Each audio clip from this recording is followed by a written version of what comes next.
Oi, gente, tudo bem? Esse vídeo é sobre composição dos materiais. Vamos lá.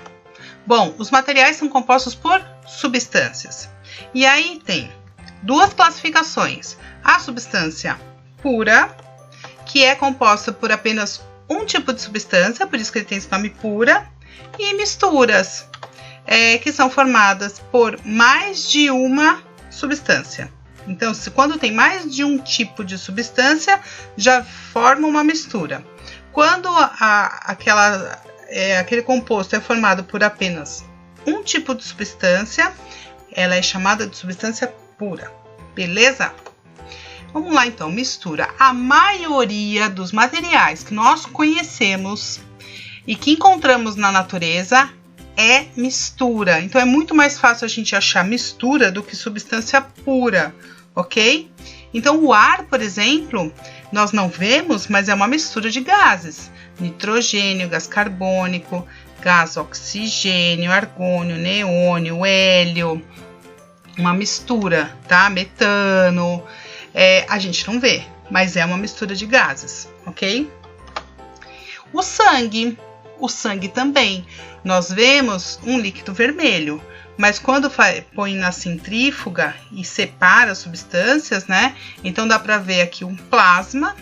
Esse plasma é a parte líquida do sangue, que tem glicose, tem vitaminas, tem aminoácidos, tem hormônios, tudo nessa parte aqui amarelinha que é o plasma. Essa parte vermelhinha são as células do sangue, as células vermelhas, né, os eritrócitos, e aqui em branquinho os leucócitos e plaquetas, células brancas com aqui.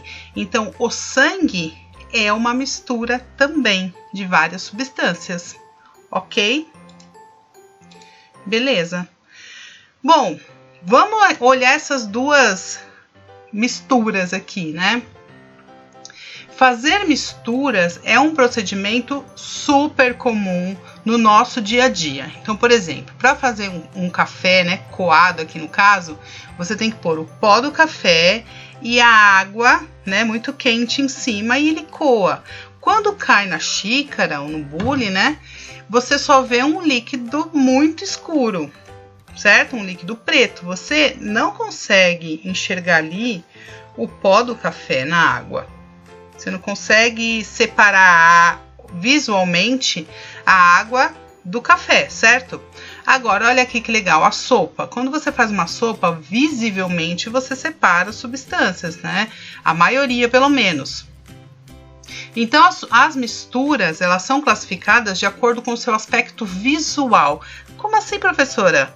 Bom, quando você não consegue distinguir as substâncias que compõem aquela mistura, quando ela tem um aspecto uniforme, ela é chamada de mistura homogênea. Homo vem de igual, do grego, tá?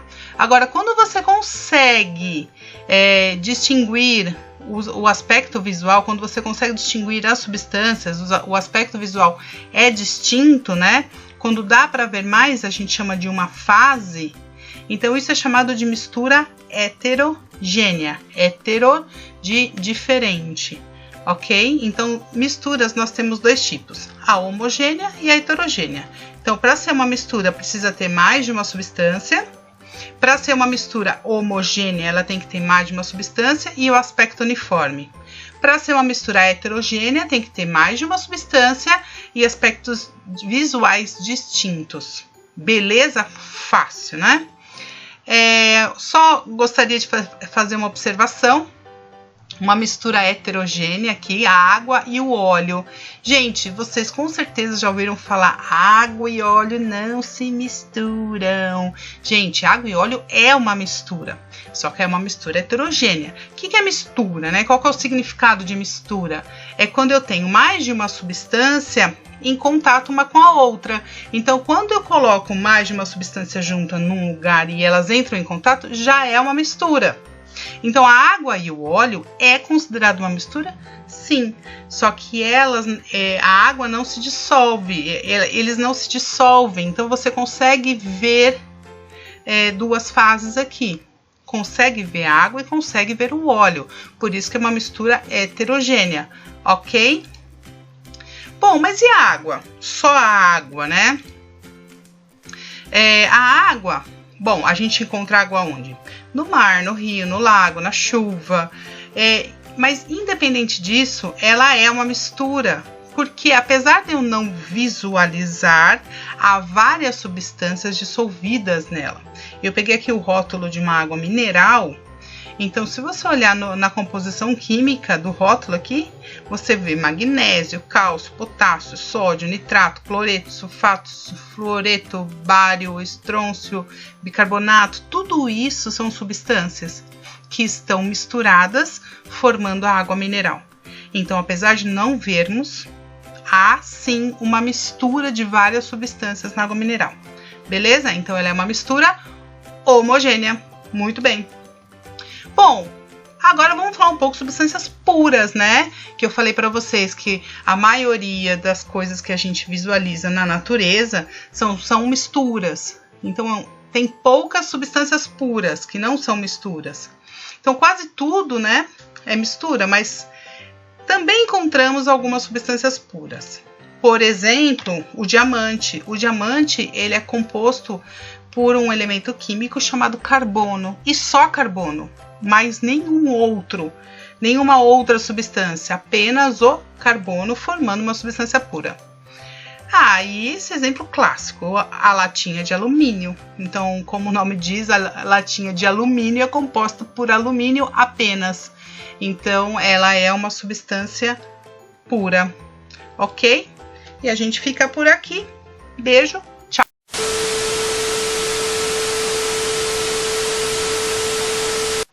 Voltei! E aí? Vocês não desconfiaram de nada, não, desse último objeto? Nada? Quando eu disse a vocês, a latinha de alumínio é substância pura. Gente, isso tá no livro de vocês, inclusive. Vocês não chegaram a desconfiar, nunca ouviram aquela história de tirar, só pode tirar o anelzinho da latinha para fazer doação para cadeira de roda, porque o resto da latinha não é de alumínio. Nunca ouviram essa história? Bom, se ouviram ou não ouviram, né, e desconfiou de alguma informação, gente, o que vocês devem fazer? Desconfiou? Pesquisem fontes seguras. Não acreditem quando vocês estão desconfiados de alguma informação. Vocês não precisam acreditar só porque eu falei, tá? Eu não sou detentora da sabedoria. É claro que eu estudei bastante, mas eu não sou assim obrigada também a saber de tudo. Então, eu falei essa informação para vocês, mas se algum de vocês tenham desconfiado, precisa pesquisar em fontes seguras, ok? Bom, vou mostrar para vocês então como fazer isso. Se vocês pesquisarem na internet, porque isso é uma informação muito específica, né? Vocês podem pesquisar na internet, mas para saber que a fonte é segura, vocês precisam ir direto em universidades especializadas em engenharia ou química, tá? Por exemplo, existe essa informação, isso está na internet, tá? Quando vocês pesquisam, ela aparece lá. Essa revista Matéria é uma revista da Universidade Federal do Rio de Janeiro, que é deles. Eles usam para divulgar o conhecimento científico deles. Então, deles e de outras universidades, porque quem desenvolveu essa pesquisa aqui, essas pessoas, elas são da Universidade do Estado de Santa Catarina, tá? Da Engenharia Mecânica, olha, do campus universitário.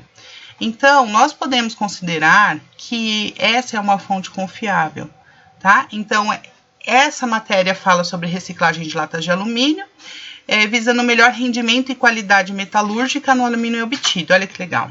É uma matéria muito longa, mas claro que eu não vou pôr tudo aqui. E peguei só esse trechinho do artigo científico. As latas são fabricadas a partir de 3 diferentes partes. O corpo, que tem essa liga, que apresenta boa resistência à corrosão, boa conformidade e moderada resistência mecânica. A tampa, que é outra liga, e o selo, que é o anelzinho, que é outra liga. São dúcteis no estado recosido, mas endurecem rapidamente sob trabalho a frio. Possuem alta resistência à corrosão em ambientes marítimos, e quanto maior os teores de magnésio, maior a resistência mecânica. Aí ele põe essa tabela. Olha só que interessante, o corpo, a tampa e o selo. Gente, onde está aqui a pureza do alumínio? Tem silício, tem ferro, tem cobre, magnésio, manganês, magnésio, zinco, cromo. Isso aqui, gente, não é puro, tá? Não é alumínio puro, muito pelo contrário, é uma mistura, certo? É uma mistura homogênea, porque a gente não enxerga essas substâncias químicas na latinha do alumínio, mas ela é uma mistura, não é uma substância pura, tá? Inclusive, se um de vocês quiserem mandar uma notinha lá pro autor do livro de vocês, pros autores, né? Seria bem bacana, tá? Porque nem eles são especialistas nisso, né? Então, a gente deveria ter passado por uma revisão, mas os erros acontecem, tá bom? É isso. Beijo, tchau. Agora sim.